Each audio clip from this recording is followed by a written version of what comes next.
Bonjour, la suite de la Genèse, de mon analyse, de mes commentaires plutôt, oui. Tout ça, ça sert pour bien comprendre le contexte historique, pour avoir plus d'éléments pour la vraie foi, quoi. Mais disons que le principal, c'est que tout ça, c'est pour rentrer dans la vision de Dieu. La vision des humains fous. Tu vas à l'école, ils t'expliquent, yo, théorie de ceci, théorie de cela, et tu as la vision humaine. Il y a des milliards d'années, ceci, cela, il y a des millions d'années, ceci, cela, yo, en mode yo. Les mecs sont fous. Hein. Les mecs sont fous. Mais, voilà, c'est des hypothèses, machin. Voilà. C'est la vision humaine. Ils jouent aux devinettes, si tu préfères. Ils jouent aux devinettes et ils se disent voyons voir, je crois que ça s'est fait tout seul, par hasard. Et donc, nanana. Ils te racontent l'histoire de l'univers, comme ça. Okay. Puis après, les plus fous, ils vont vous dire, oui, c'est prouvé, la science, on a trop de preuves scientifiques, on sait plus quoi en faire. Yo. Voilà, voilà, c'est prouvé. Bon, ça c'est la vision du monde. Et on est dedans, c'est toute cette influence. Là, juste avec la Bible, on est dans la vision de Dieu donnée par Dieu. Dieu, il nous donne, il nous instruit, il nous donne la vérité directe. Écoute, je t'explique, ça s'est passé comme ça en 6 jours. Donc dans les vidéos d'avant, j'ai lu les 6 jours de création. Voilà. Ceux qui ont une foi faible et qui sont fous, pour les chrétiens, ils vont vous dire oui, mais 6 périodes, oui, 6 périodes. Non, 6 jours, j'insiste, avec un soir et un matin. 6 rotations de la Terre. Un jour, c'est la Terre qui tourne complètement sur elle-même. Voilà. En fait, simple, quoi. Simple. La Bible, simple. La vérité, simple. Ce que les fous ne peuvent pas supporter. Ils veulent les choses compliquées. C'est pas assez compliqué, on n'y croit pas. Ok. Mais bon, bref. Vous voyez ce que je veux dire? On est dans la vision de Dieu. Et on comprend mieux. On connaît mieux Dieu. Mais, mais mince, c'est Dieu qui a tout fait bien. Enfin, qui a tout fait. Ouais. Mais il a tout fait. Ouais. Ouais. Bah, comme ça, rapidement. Oui. Oui. D'ailleurs, dans la loi de Moïse, on ne doit pas travailler le 7e jour. Et il rappelle, car ton Dieu a tout fait en 6 jours, et le 7e, il se reposa. Donc toi aussi, en souvenir de ton Dieu, tu feras tout ton travail pendant 6 jours. Et le 7e jour, tu te reposeras. C'est la loi. C'est dit texto tel quel. Voilà, c'est tout. Bon.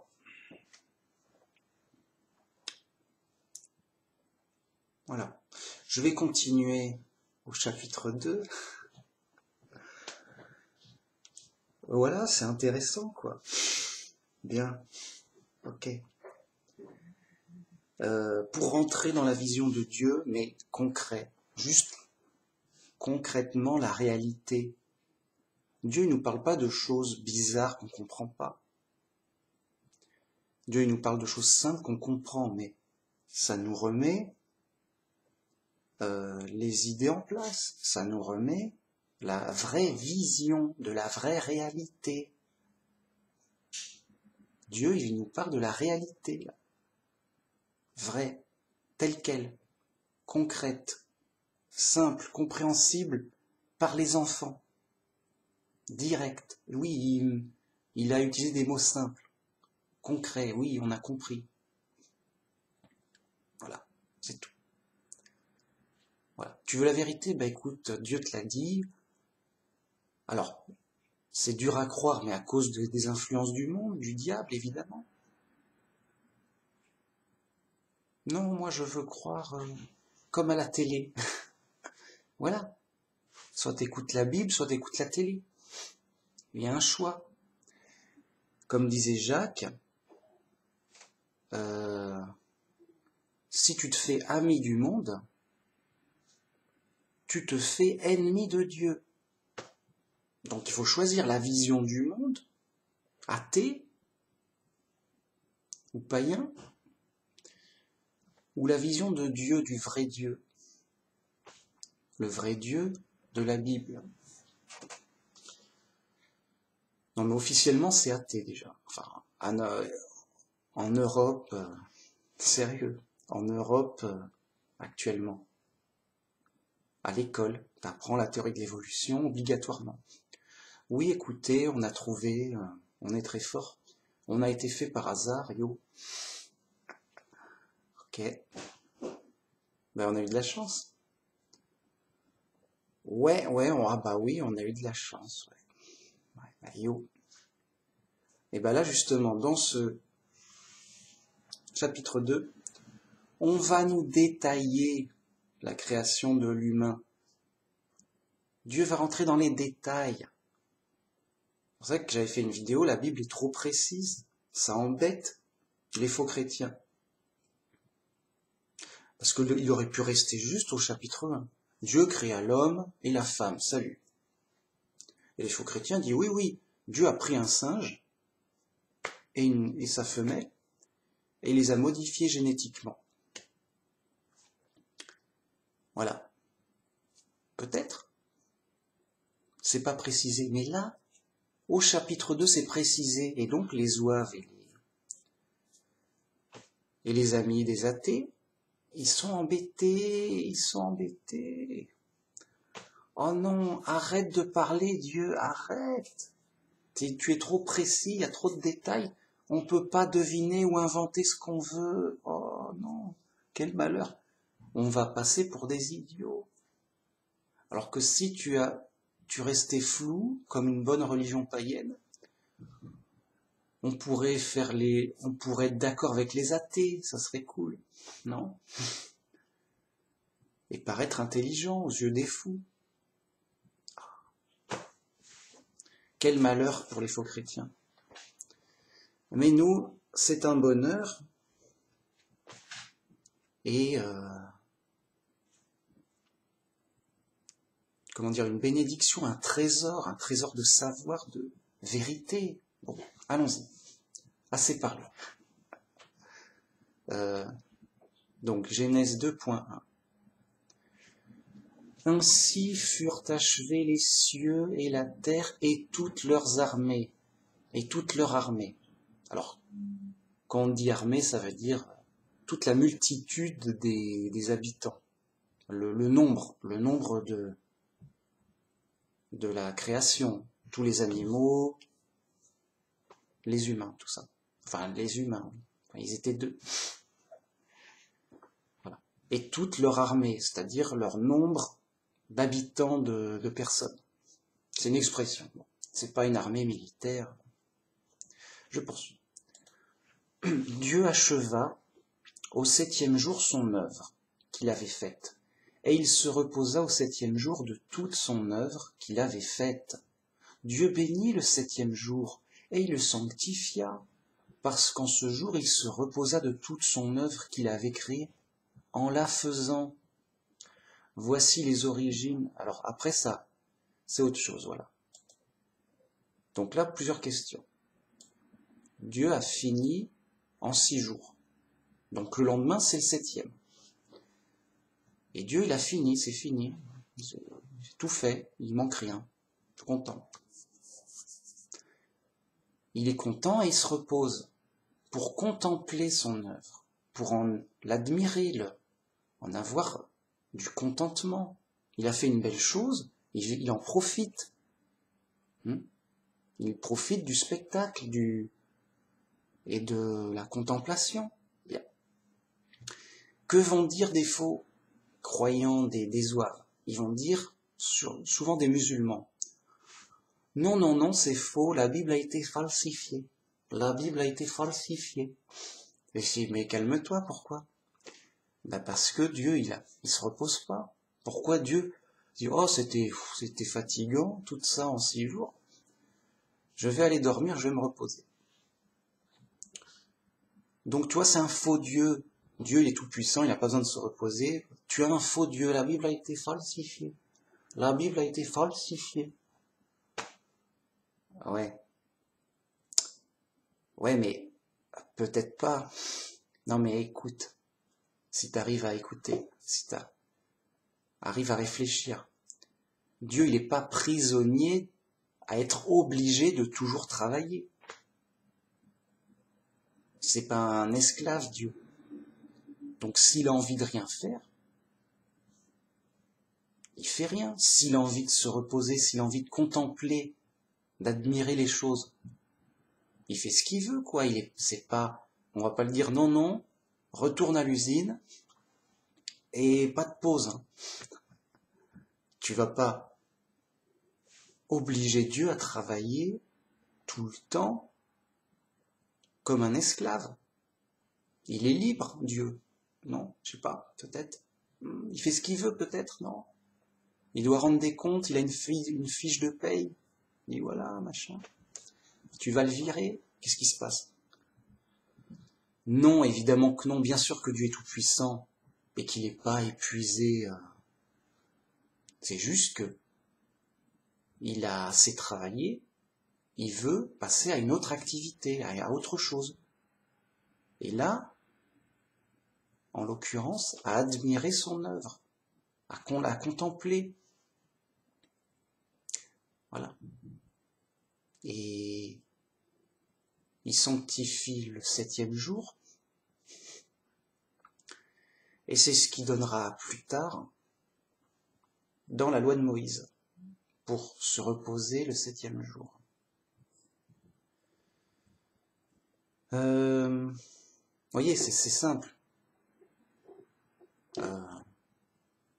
Dieu contemple son œuvre, il fait ce qu'il veut, il n'a pas d'obligation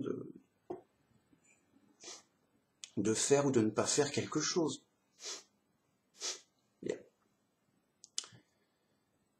Alors ensuite, il y a un truc spécial, enfin spécial, pas vraiment, mais que beaucoup de faux chrétiens ou de fous, c'est même pas chrétien, c'est fou.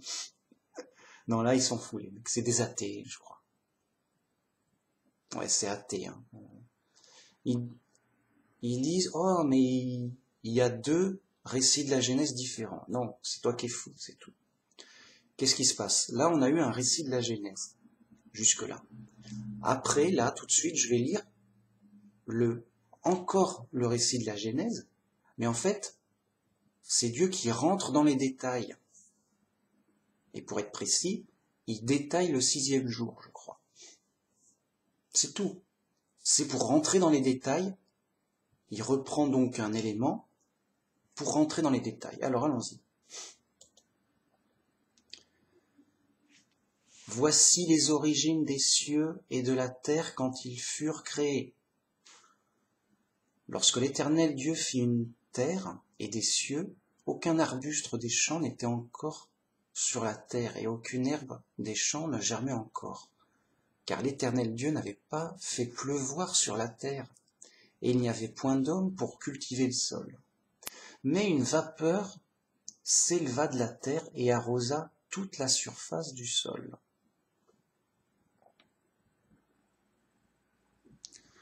Donc là, on dit, au début, il n'y avait pas d'arbres et il n'y avait pas de pluie. Et il n'y avait pas d'homme.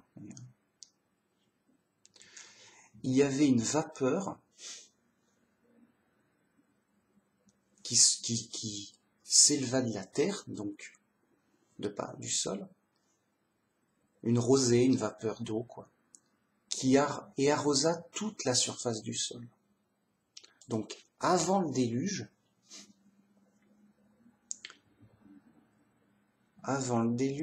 il n'y avait pas la pluie, en fait. Ça n'existait pas, la pluie. Les plantes étaient arrosées par une sorte de rosée de vapeur, d'humidité, de vapeur qui, le matin, ou d'une façon ou d'une autre. Voyez. Mais pas vraiment avec de la pluie comme on connaît. Parce que, comme vous avez vu, le ciel était différent de notre époque. Il y avait de l'eau en haut, c'était différent. Après le déluge, on est venu dans une configuration de planète comme on la connaît, avec des nuages qui fait pleuvoir. Donc c'était différent. Donc là, on nous remet les origines, on nous donne ce détail qu'on ne savait pas. Ah d'accord. Et après, on va détailler la création de l'homme. Et là, on commence avec la première fois qu'on nomme Dieu. D'ailleurs, je l'ai loupé. Quand j'ai dit, dès qu'on voit l'Éternel, ça veut dire, c'est Jéhovah. C'est des zouaves, des zigotos qui ont enlevé le nom des faux chrétiens, Babylone la Grande. Voilà. C'est Babylone la Grande qui a enlevé le nom de Dieu et qui l'a remplacé par l'Éternel. Donc c'est comme si c'était marqué, lorsque le grand Dieu fit une terre et les cieux, on se dit, Dieu, il n'a pas de nom, c'est le grand Dieu. Là, il dit, c'est l'éternel Dieu, c'est-à-dire le Dieu éternel. Non. En vrai, dans les vraies écritures d'origine, c'est lorsque Jéhovah Dieu fit une terre et des cieux. Et c'est là où la première fois, le nom de Dieu est écrit. Lorsque Jéhovah Dieu fit une terre et des cieux. Jéhovah, le Dieu, le vrai Dieu, quoi. Alors, je poursuis. Jéhovah Dieu forma l'homme de la poussière de la terre. Il souffla dans ses narines un souffle de vie, et l'homme devint un être vivant. Alors là, on nous explique que Dieu forma l'homme, un humain, un homme, avec la poussière de la terre, avec de la terre, quoi, de la poussière de la terre, quoi. Voilà. Il souffla dans ses narines un souffle de vie. Et l'homme devint un être vivant. Un être vivant. Voilà. Donc Dieu, il a fabriqué un humain adulte, un homme adulte,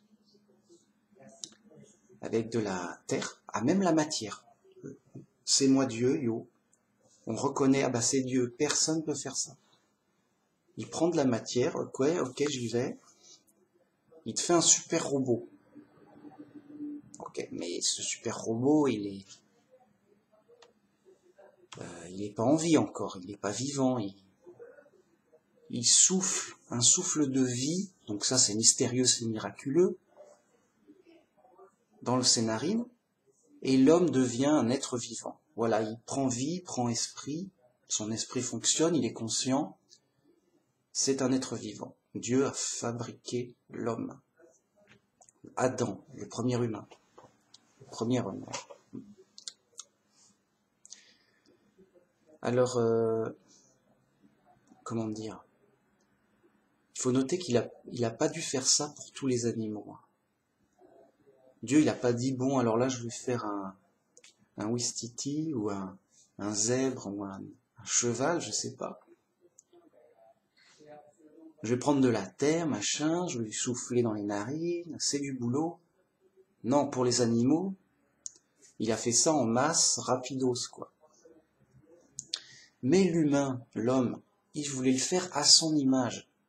Donc ça demande plus de soins. C'est plus compliqué. Et en effet, l'homme, c'est le Fils de Dieu, c'est plus personnel, et il a une conscience différente, humaine. Avec des qualités d'esprit comme Dieu, il est conscient, il peut concevoir des concepts mentaux, des idées abstraites, il peut parler, quoi. Il peut parler, tout. Et Dieu l'a fait directement adulte et avec le langage. Parce qu'après, il va lui parler directement, voilà. Et avec le langage, déjà avant, il lui a dit, multipliez-vous sur la terre, mangez des fruits, dominez les animaux. Mais bon, quand il y aura aussi... alors on ne sait pas exactement quand, mais... voilà. Donc Dieu, l'homme est à l'image de Dieu, c'est-à-dire avec un esprit particulier, qui comprend, qui raisonne. Voilà. Ok ? Pas comme un animal qui comprend pas et qui raisonne pas et qui parle pas. Voilà, c'est basique. Contrairement aux athées qui s'en foutent, l'homme est un animal, c'est juste il a une grosse tête. C'est juste qu'il a une grosse tête. Ouais. Mais il faut savoir s'en servir de sa tête. Un peu de logique, ça te ferait pas de mal. Qu'importe. J'en étais où ? Puis, Jéhovah Dieu planta un arbre en Éden, du côté de l'Orient, et il y mit l'homme qu'il avait formé. Donc, Dieu planta un jardin. C'est-à-dire que l'homme, il a besoin de manger, il n'a pas besoin de... On ne va pas attendre que les graines, elles poussent et il va manger dans l'année prochaine. Donc là, Dieu a créé des arbres adultes avec déjà leurs fruits. Vous m'avez bien entendu. Des arbres adultes avec déjà leurs fruits pour que Adam puisse manger aujourd'hui ou demain, pas dans l'année prochaine. Alors, parce que un humain, il a besoin de manger tous les jours, non ? Je sais pas, ça va, on est ok ? Tu manges combien de fois par année, toi ? Un humain, il a besoin de manger tous les jours. Donc, il a besoin d'arbres fruitiers. Mais la végétation, ça a été créé 4e jour, je crois, ou le 3e jour, non ? 3e jour. Donc, il y a 3 jours. Je sais pas. Puisque ça laisse, c'est le 6e jour. Bon. Bref. Adam, il va pas attendre un an pour commencer à manger. Il lui faut déjà de la nourriture, des fruits et autres, de la salade, des légumes, je sais pas, des trucs qui se mangent, de végétation. C'est sérieux. C'est sérieux, c'est pour ça que Dieu, Jéhovah, planta un jardin en Éden. Donc un jardin, voilà. Un jardin, c'est-à-dire des arbres fruitiers, pour mettre l'homme, justement, pour qu'il puisse avoir un environnement pour vivre, comme sa maison. L'homme était tout nu, mais la température était bonne, tout allait bien, c'est joli. Voilà. Alors, il y mit l'homme qu'il avait formé. Et donc, l'Éternel Jéhovah Dieu, donc, fit pousser du sol des arbres de toute espèce, agréables à voir et bons à manger, et l'arbre de la vie au milieu du jardin, et l'arbre de la connaissance du bien et du mal. Donc là, Dieu donc a mis dans son jardin des arbres de toute espèce, en tout genre, il y a le choix. Mais au milieu du jardin, au centre, il y a mis l'arbre de vie, un arbre spécial. Et il y avait aussi l'arbre de la connaissance du bien et du mal, un autre arbre spécial, qui donne un fruit spécial. Ah, alors c'est quoi? C'est spécial? Oui, c'est spécial. En mangeant de ce fruit spécial, il y a un effet spécial, miraculeux, hors norme, qui n'existe pas à l'heure actuelle. Donc les autres arbres, c'était des arbres pour la nourriture. Ces arbres-là, ce sont des arbres spéciaux qui amènent quelque chose de très différent, de très particulier. Mais Dieu les a mis là, car ils ont une utilité, ils sont... Voilà. Et pour cause, Adam, il avait la vie éternelle, parce qu'il mangeait de l'arbre de vie, pour le maintenir en vie, l'entretenir éternellement en vie, indéfiniment en vie, je devrais dire. C'est pour ça qu'il était immortel. Ce fruit spécial, ce fruit de vie, l'entretenait, le réparait, et il restait, il vieillissait pas. Donc il mangeait du fruit tous les jours pour manger, quoi, tout simplement, pour la nourriture normale. Et de temps en temps, alors je sais pas, toutes les semaines peut-être, tous les mois, ou tous les années, qu'importe, de temps en temps, il devait manger de l'arbre de vie pour un grand entretien vital, pour pas être malade, pour pas vieillir surtout. Une sorte de super fruit, un super fruit divin, fait par Dieu. Dieu l'a fabriqué, c'est fait pour ça. C'est fait pour ça. C'est le... Ok. Et donc, il y avait aussi l'arbre de la connaissance du bien et du mal, mais attention, celui-là était interdit, c'était particulier. Je continue. Puis Jéhovah Dieu planta un jardin en Éden, voilà, je l'ai dit.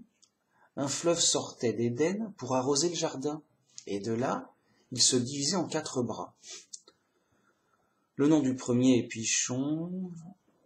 Pichon, c'est celui qui entoure tout le pays d'Avila, où se trouve l'or.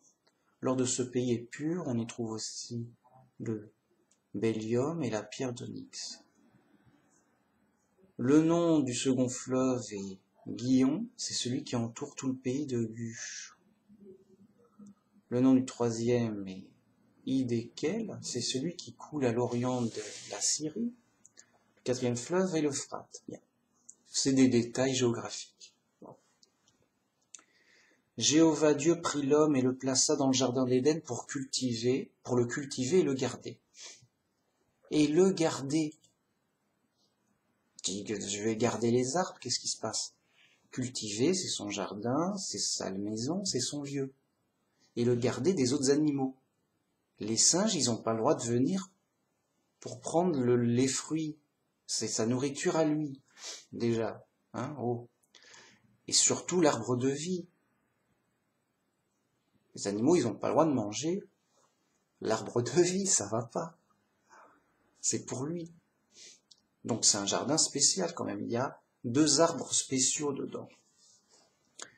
Tu nous le gardes. Voilà, les animaux qui viennent chercher à bouffer, tu les chasses. C'est chez toi, c'est ta nourriture. Tu gardes ton territoire quand même. Bon. Pour le garder et le cultiver, pour avoir peut-être cultiver d'autres légumes, des céréales, au besoin. Voyez? Car il avait déjà la connaissance. Il sait comment cultiver. Tout de suite, d'ailleurs, il cultive. À peine créé, il cultive, on discute, ça va. Donc il avait déjà la connaissance des choses et comment cultiver des légumes, des fruits, tout ça. Jardin, quoi. Jéhovah Dieu donna cet ordre à l'homme. Tu pourras manger de tous les arbres du jardin, mais tu ne mangeras pas de l'arbre de la connaissance du bien et du mal, car le jour où tu en mangeras, tu mourras. Donc, là, il y a un interdit clair, un ordre grave. Si tu manges de ce fruit, tu vas mourir. Tu veux mourir? Ça va pas. Il a compris. Adam, donc là, c'est Dieu qui parle directement à Adam. Adam, il comprend. Il est adulte, il est responsable, il sait faire. Voilà, quand même. Oui, il comprend. Oui, d'accord. Ah, d'accord, c'est grave. Il sait ce que c'est que mourir. Dans le sens, il a la connaissance déjà. Il connaît les verbes, et il sait à quoi ça correspond. Il dit oui, ben je veux pas mourir. Ça va pas. Je sais pas. Ça va pas. Il sait déjà ce que c'est. Oui, ben oui. Donc c'est très clair. Tu mangeras de tous les arbres du jardin, mais celui-là non. Et le jour où tu en mangeras, tu mourras. C'est un ordre. Tu ne dois pas en manger. C'est clair. C'est plus que clair. Alors la connaissance du bien et du mal, c'est pas... comment dire? C'est pas une sorte de naïveté que Adam il sait pas ce que c'est le bien et le mal. Et, écoute, moi je sais pas ce que c'est, ça se trouve c'est bien ou mal de désobéir ou pas. Non. La connaissance du bien et du mal, c'est ce qu'on a actuellement. C'est de décider par soi-même ce qui est bien et mal. Oui. Donc un enfant, il sait pas, regardez un enfant, il sait pas vraiment, il s'occupe pas de ce qui est bien et mal. Mais il obéit à ses parents. Il dit bon là, fais ça, fais pas ça. Et l'enfant il se questionne pas si c'est bien ou mal. Il obéit, il fait, voilà. Donc tu fais ça, tu fais pas ça, tu touches pas. Pour les petits enfants après, c'est différent. Les petits enfants ils se questionnent pas si c'est bien ou mal. Bon. Et après on décide par soi-même ce qui est bien et mal. Et après donc on désobéit ou on juge pour soi-même et non écoute, moi je sais ce qui est bien et mal et voilà, voilà, voyez. Donc c'est plutôt une sorte de, voyez, ça modifie l'esprit pour un jugement indépendant, une sorte d'indépendance d'esprit pour juger par soi-même de son point de vue du bien et du mal. Mais c'est trompeur parce que c'est, voyez, on n'a que des apparences, voyez. Et l'orgueil nous fait croire qu'on a raison. Oui, moi je sais ce qui est bien et mal, de mon point de vue. Bah oui, mais ton point de vue,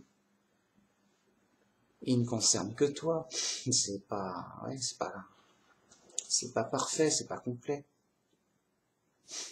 Donc, moi je peux savoir ce qui est bien et mal pour moi, en fonction de ce que je ressens. Mais vous voyez, c'est très trompeur et limité. Exemple. Je vois un clip à la télé de musique. Ça swing, la musique est bonne. Les danseurs sont cool, ça swing. Visuellement et auditivement, c'est agréable, j'aime, j'ai une sensation de bien, de plaisir, de bien. Je dis j'aime, c'est bien. Le clip est bien, c'est le bien. Parce que ça m'a fait du bien. Mais ça se trouve, c'est un clip de musique rebelle avec un mauvais message de tuer tous les gens, quoi. Désobéissez à Dieu, yo. Mange du fruit, yo. Mange du fruit interdit, yo, et tout. Et ça t'influence pour des mauvaises choses, donc c'est un mauvais clip, c'est mal, hein, pour simplifier. Et donc on se laisse leurrer, et c'est d'ailleurs la séduction, la ruse, la tentation du serpent. Il dit non, je vais y venir après, mais non, si tu manges de ce fruit, ça ira bien, il n'y aura pas de problème, tu seras comme Dieu. Et donc il y a eu abus de confiance, il y a eu tromperie, tout ça, quoi. Enfin, sans rentrer dans les détails, parce que c'est vrai que ça nous échappe, moi ça m'échappe, j'avoue, quelque part, entre guillemets. Mais ce que je sais, c'est que dès qu'il a mangé du fruit, il a été modifié, il a vu qu'il était tout nu. Il y a eu une modification d'esprit, il a vu qu'il était tout nu, il a jugé que c'était mal, et il a agi en conséquence, en s'habillant avec des feuilles. Il a jugé par lui-même que c'était mal, et voyez, donc il y a une modification du jugement de l'esprit et des sensations de c'est moi qui juge ce qui est bien et mal. Alors que là, Adam il est tout nu, comme un enfant, comme un petit enfant, il juge pas que c'est bien ou mal d'être tout nu. Il se dit pas, eh oh, ça va pas, je suis tout nu. C'est mal. Non. Un petit enfant, il dit, eh oh. Il dit pas, eh oh, je suis tout nu. Il est tout nu et il n'en prête pas attention. Voyez? Ben là, c'est pareil, sauf qu'Adam était adulte, mais il n'avait pas mangé ce fruit qui le fait décider par lui-même de sentir ce qui est bien ou mal, voyez, dans le sens de son point de vue à lui. Vous voyez, il y a une sorte de parallèle entre les petits-enfants qui jugent pas si c'est bien ou mal d'être tout nu. Et tiens, bah, mes parents ils sont habillés, moi je suis tout nu, juste, ils jugent pas. Là c'est pareil, sauf qu'Adam était adulte, il comprenait, il parlait. Bon, oui, compris. Ouais, j'arrête. Tu mourras. Alors là, il y a encore un piège. Il y a des zigotos qui disent, qui donnent raison au serpent. Bah non, tu vois bien, le jour même où il en a mangé, il n'est pas mort le jour même. Oui, mais là, il joue sur l'expression. Le jour où tu en mangeras, tu mourras, mais dans le futur. Dieu a pas dit tu mourras le jour même, aussitôt, immédiatement. Donc là, il y a une ruse du serpent. Mais non, tu ne mourras pas quand tu en mangeras. Oui. Il y a une ruse, et on dit, bah oui, Adam et Ève en ont mangé, ils sont toujours en vie, qu'est-ce qui se passe? Ils sont pas morts. Oui, mais ils sont morts plus tard, alors qu'ils auraient dû vivre pour toujours. Et il y a des fous, des zigotos à qui ça échappe, ça. Alors c'est des ruses, c'est des idioties, c'est des tromperies, voilà. Comme il y en a tant. Donc évidemment, et d'ailleurs, c'est obligatoire. Sinon Dieu s'est trompé. Dieu même s'est trompé ou a dit faux. Ça n'a pas de sens. Le jour où tu en mangeras, tu mourras. Et en effet, ça peut se comprendre avec l'interprétation de dès que tu en mangeras, immédiatement tu mourras. C'est du poison virulent. Non, c'est pas du poison. Mais ça ne va pas et ça entraîne une condamnation de justice. Voilà. Adam, il n'est pas mort à cause du fruit, entre guillemets, directement. Il est mort indirectement à cause du fruit par décision de justice. Tu as mal agi, ce fruit t'a modifié et ça va pas, c'est pas ce que je voulais et ça va pas. Et donc, je te condamne à mort. Oui. C'est comme si le roi a dit ne touche pas ma couronne, sinon tu mourras. Donc il y a le zigoto, il arrive, il touche la couronne. Il dit ah, tu vois, je suis pas mort. C'est pas en touchant une couronne qu'on meurt, je suis pas un idiot. Il dit mais idiot, j'ai pas dit que t'allais mourir de l'effet même de toucher ma couronne. J'ai dit que tu vas mourir parce que je veux pas que tu touches à ma couronne et je vais te condamner à mort. Oh bah alors mince. C'est une tromperie, une ruse, une idiotie, enfin une erreur, enfin. Et c'est la ruse du diable, entre autres. Et donc, Adam n'est pas mort directement à cause du fruit, mais indirectement. De même que le fou, il n'est pas mort pour avoir touché la couronne, directement, mais il est mort pour avoir touché la couronne, indirectement, puisque c'est un interdit royal, et que le roi il est fâché. Tu as souillé ma couronne, tu l'as touché, ça avait une valeur royale, seul moi ai le droit de toucher ma couronne et tout. Tu es condamné à mort, je t'avais prévenu, pour simplifier. Ben là c'est pareil, sauf qu'il y a une modification directe, qui n'est pas la mort, mais qui est modification de l'esprit. Alors ça, les témoins de Jéhovah, ils s'en foutent. Pour eux, c'est un fruit quelconque, normal. C'était juste pour tester l'obéissance. Et je leur dis, mais non, regardez, ça modifie son esprit, il ouvre les yeux, il voit qu'il est nu, machin, Dieu, il dit, il est devenu comme l'un de nous, regarde. Hein? Non, on s'en fout. Quoi? On s'en fout, c'est le groupe qui a toujours raison, on idolâtre le groupe. Longue vie au groupe, le groupe est Dieu, yo, les mecs ils sont enfermés dans une secte de groupe, idolâtres au groupe, rien n'y fait. Et tu peux pas dire non comme ça.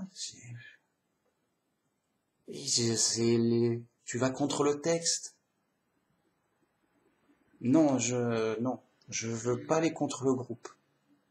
Ah, d'accord, tu préfères aller contre le texte que contre le groupe, parce que tu as un groupe sacré, tout, c'est toute ta vie, idolâtrie du groupe. Mais le texte donné par Dieu, non, tu préfères aller contre le texte donné par Dieu. Bon. Le mec, évidemment, il est sous l'influence de Babylone la Grande, du faux christianisme, il est sous son emprise, il est prisonnier de son groupe, bon, c'est moche. C'est un faux chrétien, c'est moche. Bon. C'est dommage. Ça aurait été mieux pour lui qu'il obéisse à la Bible et au sens du texte de la Bible, plutôt qu'il obéisse au groupe, à ce groupe quelconque, plus ou moins fou. Bah, préfère écouter les hommes plutôt que Dieu.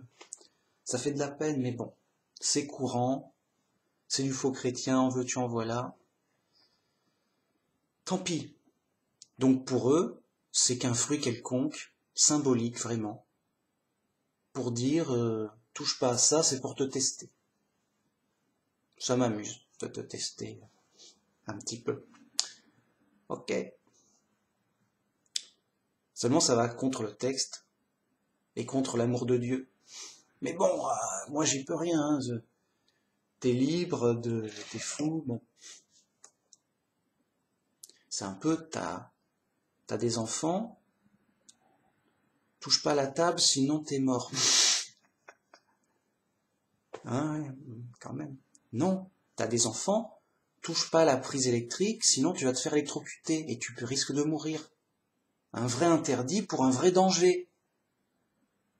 Et ben là c'est pareil, Dieu il donne un vrai interdit pour un vrai danger, parce que ça donne une modification réelle, c'est un fruit spécial, etc., qu'il ne faut vraiment pas, et les conséquences. Donc le témoin de Jéhovah, c'est touche pas à la table, touche pas à mon bureau, sinon t'es mort. Le petit enfant, il touche à son bureau. Tu as touché à mon bureau. Bon, bah il prend son fusil, il tue. C'est témoin de Jéhovah. Pour caricaturer, bien sûr. Il a un Dieu méchant, il est fou. Nous, on a un vrai Dieu gentil. Donc on a des parents qui disent à l'enfant, touche pas la prise électrique, ou touche, et ne bois pas les produits vaisselle et détergents et autres. Sinon, c'est dangereux. Tu risques de mourir. L'enfant, il est à un certain âge, il comprend.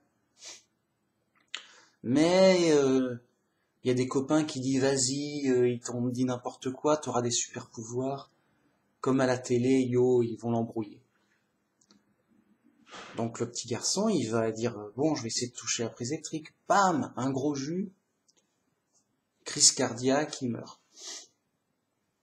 Pas de chance. Ou alors, il va boire tout le produit de déboucheur dévié, c'est mortel, et il meurt. Bon. Vous voyez l'exemple? Un vrai interdit pour un vrai danger, un vrai truc qui ne va pas. Sauf que là, c'était pas du poison, c'était une modification qui n'allait pas, qu'il ne faut pas. Peut-être ça aurait été pour plus tard. En tout cas, c'est Dieu qui sait. Non, ça va pas. Tu vas mourir. Et c'est une décision de justice qu'on verra après. Là, je suis long, mais il faut expliquer bien les choses. Il y a toute une cohérence, toute une logique, qui fait que, les témoins de Jéhovah, ils s'en foutent. Mais pourquoi? Parce qu'ils sont pas dans la logique, c'est tout. Ils délirent en plein pot. Et je parle pas des autres faux chrétiens, en plus. C'est simple, c'est cohérent. Il y a une logique. Bon, je continue. Oui, alors d'abord, premier problème. Jéhovah Dieu dit, il n'est pas bon que l'homme soit seul. Je lui ferai une aide semblable à lui.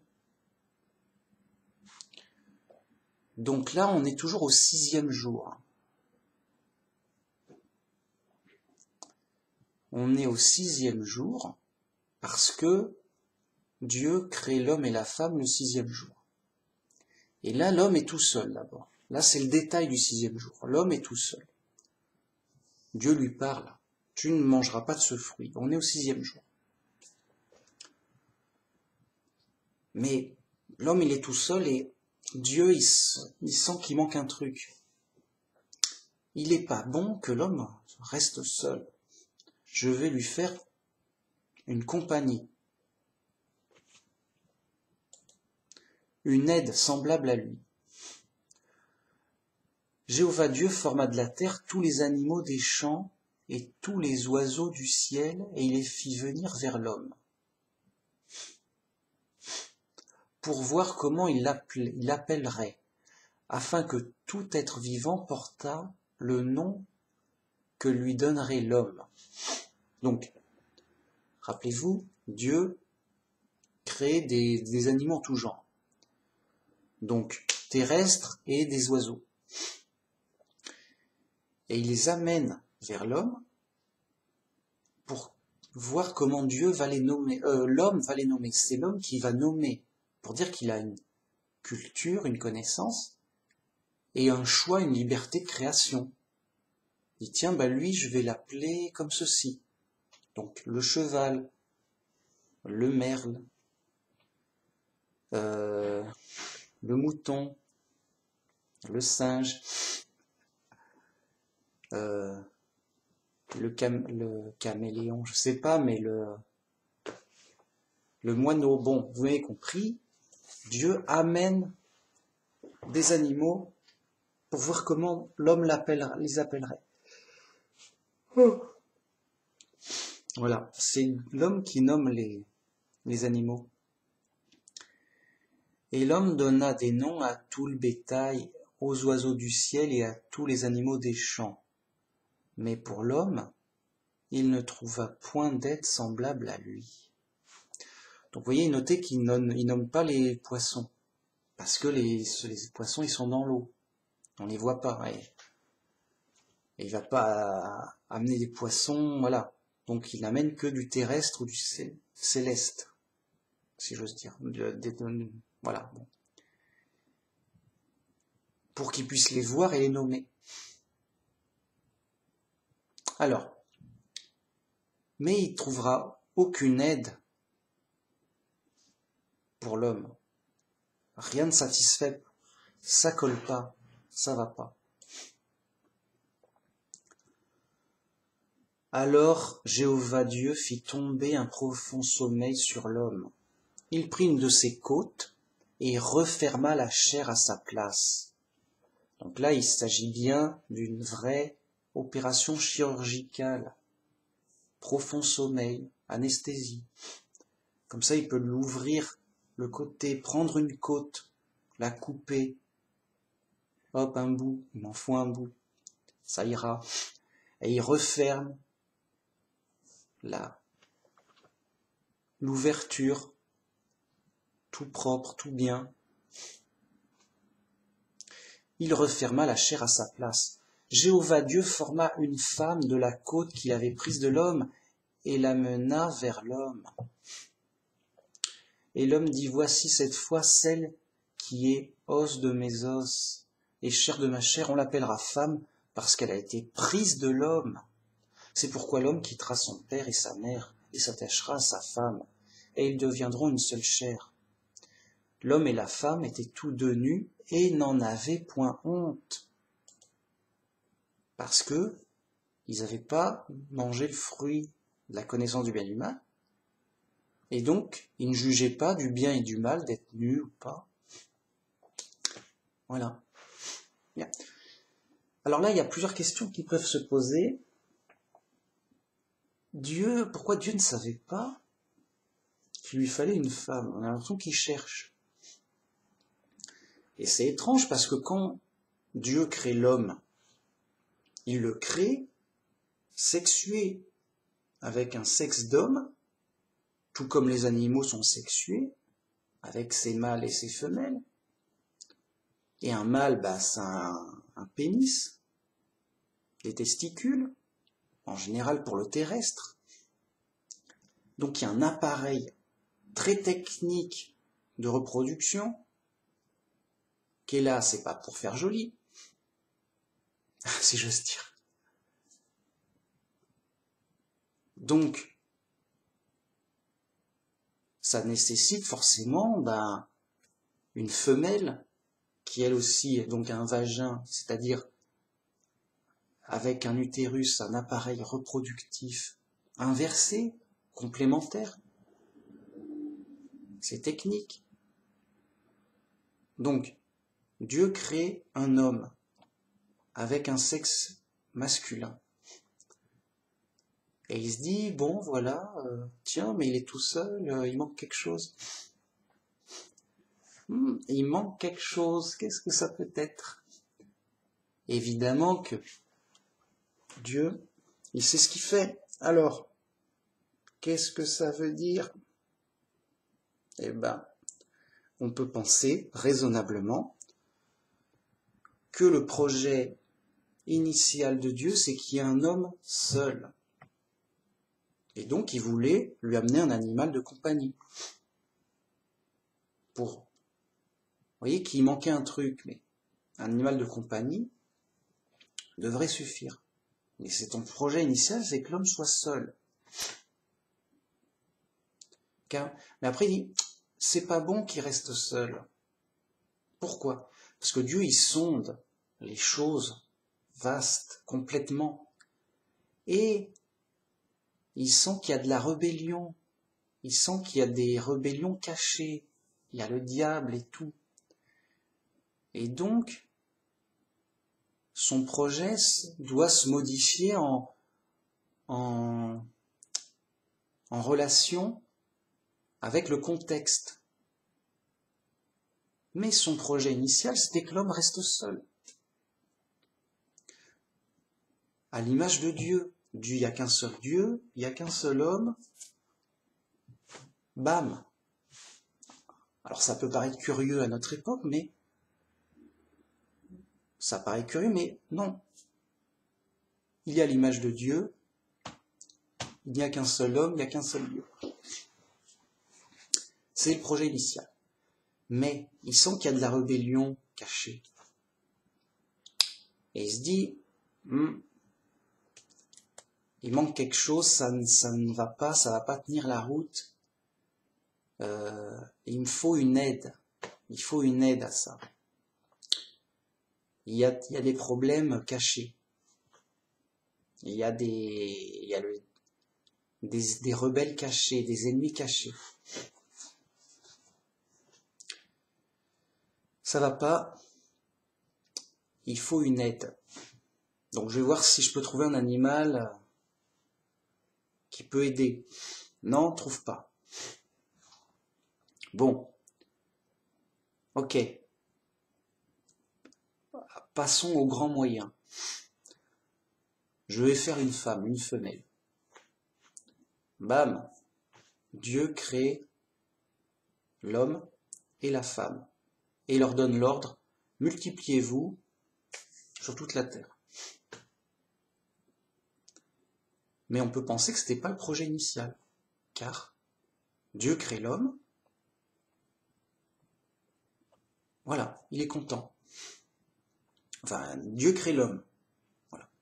Oui, tu mangeras, il lui donne des instructions, tout. Puis après, il ressent que c'est pas bon, il manque quelque chose. Parce qu'il sonde tout en permanence. C'est pas bon, il manque quelque chose. Donc il amène des animaux, voir s'il y aurait une aide parmi les animaux qui pourrait suffire. Mais non, aucun ne convient. Donc Dieu il sonde, il dit non, ça convient pas, l'homme a besoin d'une aide. Il y a problème. Et sûrement qu'il sonde, qu'il y a de la rébellion cachée parmi les anges. Non, bah oui, c'est tout. Donc il sent bien que oui, il y a des rebelles cachés, il y a des ennemis cachés. Moi, on me la fait pas. Donc l'homme que je viens de créer, il a besoin d'une aide. Bon, je vais lui faire une femme. Mais dans ce cas-là, il faut ils ont besoin de se multiplier, d'être nombreux. Voilà. Donc au début, Dieu part sur un projet, un homme tout seul qui s'occupe de tout. C'est ok. Puis après, il dit non, il a besoin d'une aide. Il a besoin de quelqu'un d'autre et d'être nombreux. Donc je vais lui faire une femme, ils vont se multiplier, ils seront nombreux. Là, ça colle. Là, il est content. Il le fait. Ok, opération. Parce que, vous voyez que c'était pas prévu. Il est obligé de découper l'homme. Il y a du découpage. Je dis, écoute, moi je suis Dieu, je fais tout parfait, mais il y a embrouille, je dois t'enlever une côte. Non mais t'inquiète pas, je vais t'endormir.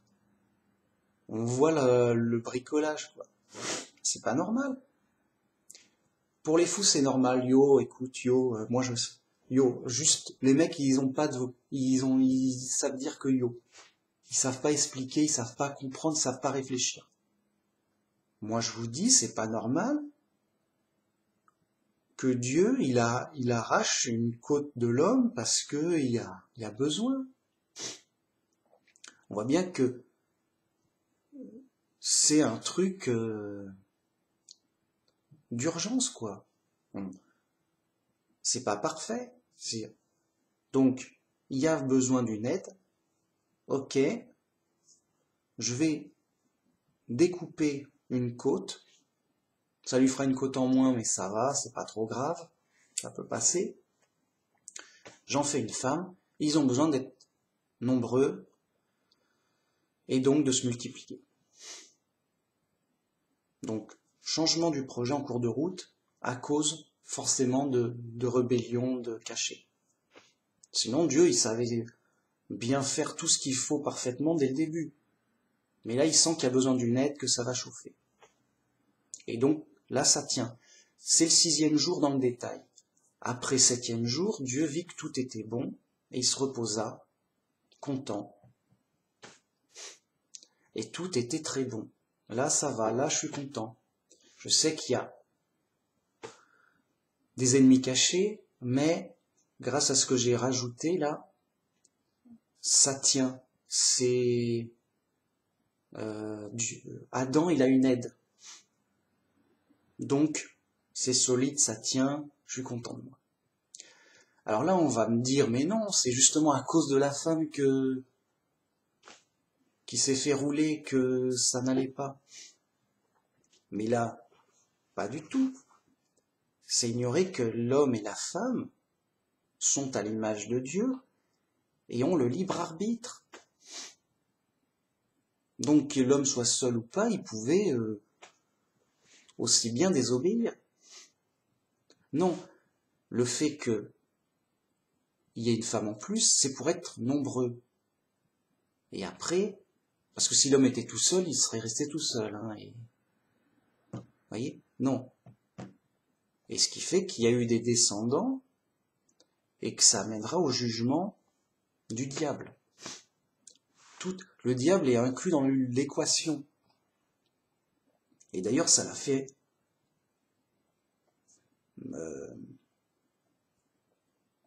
comment dire, voilà, quand Dieu maudit le serpent, il maudit le diable en disant la descendance, voyez, ta semence, donc la malédiction sur le serpent, ta semence luttera contre sa semence, voilà, il y aura une inimitié entre toi et le serpent, et ta descendance écrasera le front du serpent. C'est pas Ève qui a détruit le diable, c'est par la descendance d'Ève que le diable sera amené à sa perte, et on verra qu'en effet,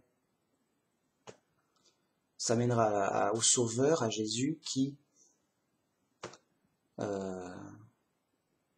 au final donnera la condamnation au diable. Voilà, donc là je vais peut-être en avance, mais c'est pour expliquer que déjà tout au début, tout est contenu, parce que Dieu prévoit tout, et tout le contexte est pris en compte. Vous voyez? Et donc c'est pas que Dieu s'est trompé ou a changé d'avis. Enfin, il a changé d'avis, mais c'est pas parce qu'il s'est trompé. Vas-y, mince, j'ai loupé, j'ai oublié un truc. Oh, j'ai oublié la femme, je suis bête. Tous les faux chrétiens vont vous dire, oh, bah Dieu, par bêtise, il a oublié la femme, quel idiot, et il rit de Dieu. Alors il essaye des animaux, nous on sait. Oh, mais suis-je bête? Il lui faut une femme. Et là, tous les idiots applaudissent contents. Ah, ouf, Dieu a corrigé sa bêtise. Mais c'est eux qui sont des idiots finis, dans leur folie folle. Dieu, quand il a fait Adam complet, il voit bien qu'il a fait un être vivant masculin, mâle. Mais il n'avait pas prévu de faire de femelle, que l'homme reste seul, à l'image de Dieu. Seul Dieu est seul comme lui. Alors il n'aurait pas été seul, il était avec Dieu. Il y avait des anges aussi, mais seul humain, sérieux. Puis après, il se dit non, je sens que ça va pas. À cause du contexte, il y a de la rébellion qui gronde. Il y a de la jalousie. Le diable est là, secrètement. Il échafaude des plans de la colère, de la jalousie, de l'orgueil. Et il incite à la rébellion autour de lui. Et donc, ma création que je fais, qui est bien et parfaite, comme je le voulais, initialement, bah, ça fait qu'elle a besoin d'une aide vis-à-vis de la menace extérieure. Sérieux. Le diable, c'est une menace extérieure qui vient après sur le coup. Donc, l'homme a besoin d'une aide. Il n'est pas bon qu'il reste seul. Il va voir si un animal déjà créé suffira pour cette aide. Pour qu'il y ait une aide, soit relationnelle, c'est bien qu'il y ait un animal de compagnie, soit, voilà, un truc qui aide. Non. Et donc là, Dieu se convainc de, bon bah, je vais faire une femelle finalement, comme ça ils seront nombreux, et autant nombreux qu'il faudra pour que ça surpasse le problème à venir. Bam, il sait ce qu'il fait, bam, bam, c'est fait. Alors évidemment, tout ça c'est supposition raisonnable. Ce qui serait faux, c'est « Oh mais non, mais Dieu il s'est trompé !» « Ah, il a fait une bêtise. » Mais bon, ça arrive à tout le monde, yo. Non. Non, enfin oui, ça arrive à tout le monde, mais pas à Dieu. Qu'est-ce que t'es fou, toi? Ton Dieu n'est pas Dieu. Tu enfreins la définition obligatoire. Non, Dieu fait pas d'erreur. Dieu sait ce qu'il fait. Donc qu'est-ce que tu me dis? Dieu, il cherche, il lui manque un truc, il cherche. Qu'est-ce que dit Dieu? Il a fait une erreur, il lui manque un truc, il a raté un truc. T'es fou? Non. Et donc, on peut exclure sans ménagement, parce que le contraire c'est un blasphème. On blasphème que Dieu s'est trompé, Dieu a fait une erreur. Donc sans ménagement, on exclut que Dieu, par idiotie, a oublié de créer la femme. On se dit, mince, il manque un truc, là, je sais pas quoi. Je sais pas. J'ai un homme, tout bien, mais il manque un truc. Il lui faut un truc en plus, une aide, je sais pas quoi. C'est un bel homme pourtant. Il est musclé, il est beau, tout pour plaire, mais il manque un truc. Ah, je suis pas bien là. Je suis pas bien, mince. Bon, je vais chercher avec de la chance. Et il tente sa chance, Dieu. Il y a des animaux, tiens, un ouistiti. Il va aimer un ouistiti. Non? Vous voyez, ça c'est les fous. Ils sont pas sérieux. Non, Dieu, il sait ce qu'il fait. Et c'est en contexte, comment dire, en connaissance du contexte qui est changeant, c'est-à-dire en fonction du libre arbitre des anges. Les anges aussi ont leur libre arbitre. Le diable, c'est un ange comme les autres. Il n'est pas obligé de faire ce qu'il a fait, de mal agir, d'être criminel, d'attaquer secrètement. T'es pas obligé d'être contre Dieu. Enfin, il a son libre arbitre. Et donc, en suivant le libre arbitre, eh ben Dieu modifie ses plans pour que ça tienne, pour que ça soit convenable pour lui. Et donc, voilà, c'était pas un oubli, c'était pas une bêtise. Contrairement à ce que diront les faux chrétiens, sans dire que, en inventant des délires. Parce qu'ils vont pas dire que, non, nous on a un Dieu méchant, comme pour le fruit, là. Le fruit défendu. Non, non, nous on a un Dieu méchant. Jamais un témoin de Jéhovah dira qu'il a un Dieu méchant, et que Dieu a fait une bêtise, il a oublié. Oh, zut. Jamais. Je dis, bah alors pourquoi blablabla, il va éternuer, il va s'évanouir. Voilà. Il préfère s'évanouir et perdre conscience plutôt que... Non, je dirai rien. Mais parle, non, je dirai rien. Voilà. Mon Dieu est méchant, mais il n'est pas méchant. Alors, explique-toi. Je dirai rien. Ou alors j'inventerai, mais des fadaises. J'inventerai des choses illogiques. J'inventerai n'importe quoi sur le coup. Oui, non, mais blablabla. Et il faut au moins que ça soit logique. C'est peut-être une hypothèse, on ne sait pas, mais au moins une explication logique, pas une explication illogique. Vous voyez? Non, ils peuvent pas. C'est la folie. Sérieux, ils s'en foutent.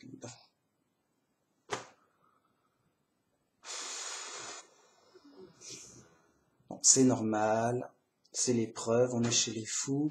Les fous sont bien fous, rassurez-vous, ils vont bien. Dans leur folie,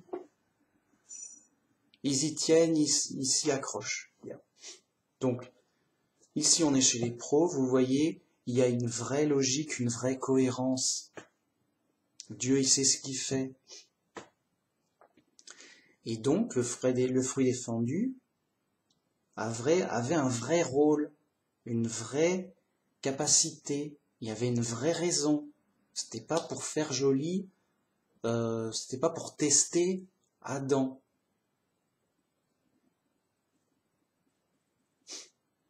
Parce que, admettons que Adam il tue Ève. Bah, il aurait été puni pareillement. Il dit, mais ça se fait pas des crimes. Ah non, mais tu m'as pas dit que j'avais pas le droit de tuer ma femme, yo, c'est moi l'homme et tout, yo. Quoi, mais ça se fait pas, t'es fou.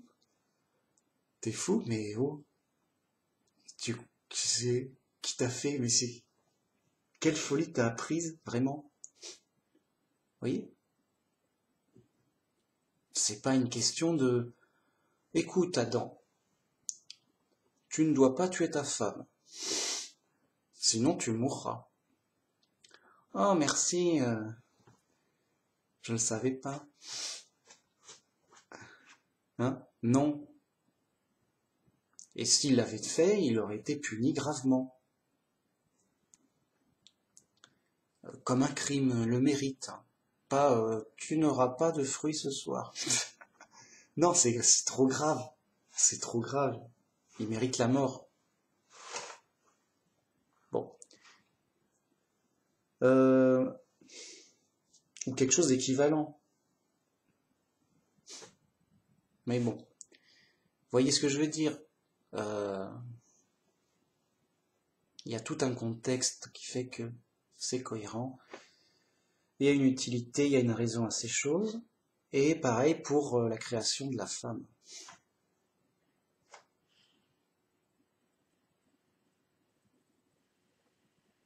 On peut se dire pourquoi Dieu a besoin d'une côte d'Adam pour créer la femme. Puis créer une femme à partir de la terre, il aurait économisé une opération de chirurgie et un désagrément d'Adam. Non, il sait ce qu'il fait, c'est plus rapide, c'est plus simple, il a besoin de... Comme ça, il a le code génétique de l'homme, il fait des modifications, voilà. Bon.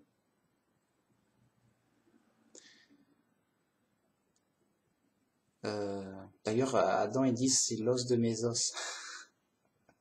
Oui, c'est vrai c'est à partir d'un os d'Adam. Celle qui est l'os de mes os et la chair de ma chair. Vous voyez, ça fait comme une vraie parentalité, une vraie lien, un lien charnel, un vrai lien, quoi. Bon, je dis ça. Bref, Voilà, j'en sais pas plus. Et je vais m'arrêter là. Il y a déjà... Voilà, j'arrête là. Sinon, je suis bavard, j'en rajoute, tout ça. Vous voyez, j'en ai déjà dit beaucoup, quoi. Parce que tout ça est cohérent vis-à-vis de l'ordre, de tout ce qui se passe, quoi. Des intentions, de pourquoi ceci, pas autrement, de pourquoi comment. Et donc, c'est technique, hein. Quand Dieu dit « le jour où tu en mangeras, tu mourras », si on le comprend le jour même, bah c'est faux, puisque ça n'a pas été le cas. Et donc, il y a une double interprétation qui fait que bah, soit c'est la fausse, soit c'est la vraie. Nous, on prend la vraie. Le jour où tu en mangeras, tu mourras bien plus tard par décision de justice. Et en effet, la suite le confirme.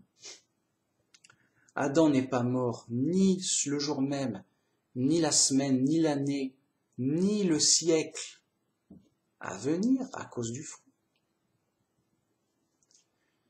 Voire même Dieu confirme. Empêchons-le de prendre le fruit de vie, de peur qu'il ne vive pour toujours. Donc Adam, tout en ayant mangé ce fruit défendu, pouvait vivre éternellement. Si Dieu n'avait rien fait et qu'il pouvait manger du fruit de vie.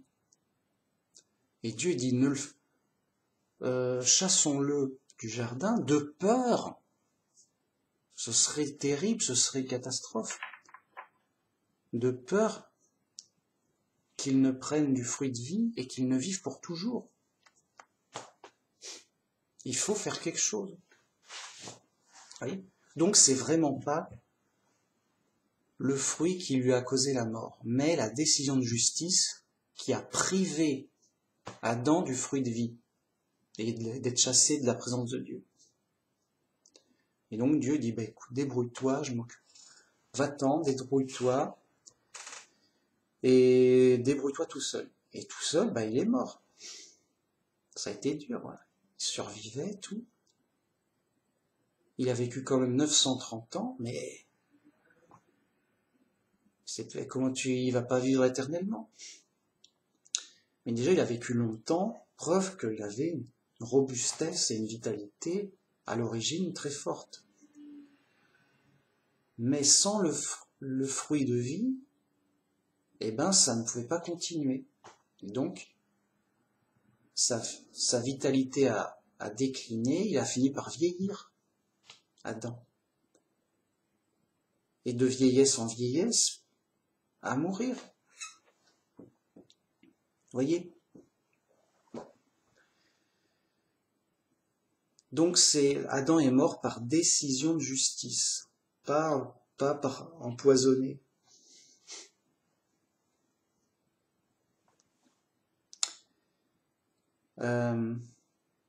Voilà. J'anticipe un peu, mais le serpent, il fait croire, mais non, tu vas pas mourir. C'est pas du poison. Donc toi, il a raison et tort en même temps. Oui, il va pas mourir comme si c'était du poison, mais il va mourir par décision de justice. Et le serpent l'a tendu à faire quelque chose d'interdit, de grave, d'interdit pour sa perte, pour la perte d'Adam.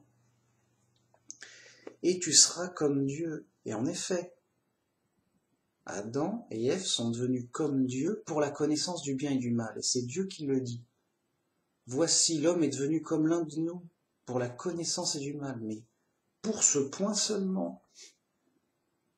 Pour le reste, non. Et d'ailleurs, là, on est comme Dieu pour la connaissance du bien et du mal. Mais c'est tout. Et on est dans le perdu, dans le malheur. Car c'est pour notre malheur.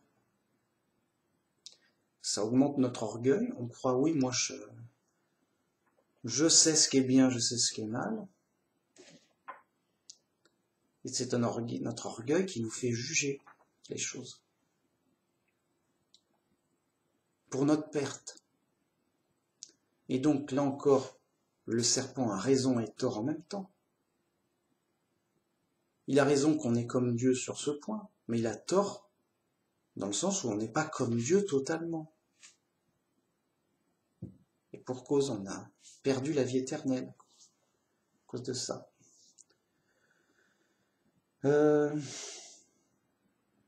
Et le bien-être et le paradis terrestre. Donc,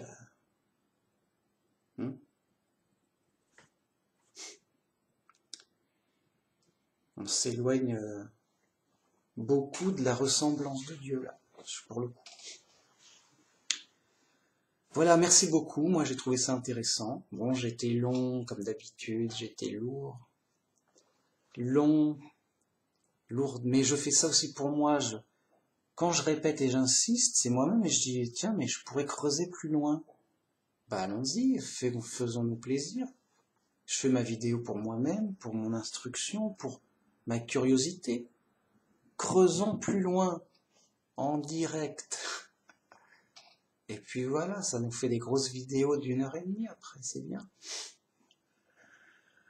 Voilà, merci beaucoup. La routine, vous m'avez compris. À la prochaine. À la prochaine, on verra. Moi, je sais pas si... Voilà, faut que je sois dans l'humeur, dans l'ambiance, où j'ai envie de... Moi, je savais pas si j'allais continuer. Je dis, ça va, tout le monde connaît l'histoire. Ça n'intéresse personne. Même moi, ça m'intéresse moyennement. Puis ce matin, j'ai dit non, mais j'ai envie de le faire. Il y a des trucs à dire, yo. Donc voilà, tant que ça m'intéresse, je le fais.